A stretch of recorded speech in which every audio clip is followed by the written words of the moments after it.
Questa storia vi chiossare 30 anni e già ando in prescrizione e io sinceramente sono sentitamente pentito ma su cose le picciuttiette. Vicino al stadio c'era un forno che faceva la pizza a taglio più belle di tutte, bancone sane chi ne pizze sempre cavoli e soprattutto chi da chi patate. Un giorno ne scendo dalla scuola media Antonino Pecoraro con due voci compagni e volevamo mangiare pizza, ma eravamo senza picciole. Tutte tranne uno, che ne resti picciole là, io picciottavone. E allora pizza fu, chi patate ovviamente. Su miei compagni a un certo punto già si prepara e dopo manco un minuto verremo scappare per fuori.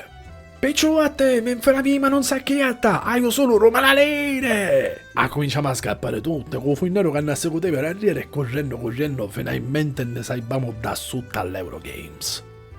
Qualche anno fa ci passava a ridere, ci contava tutta la storia con funnero e manco se la ricordava. Però io mi ci scusavo, 100 anni ero e mi accattavo pure un bello pezzo di pizza e patate. Però picciolate, siamo topamo,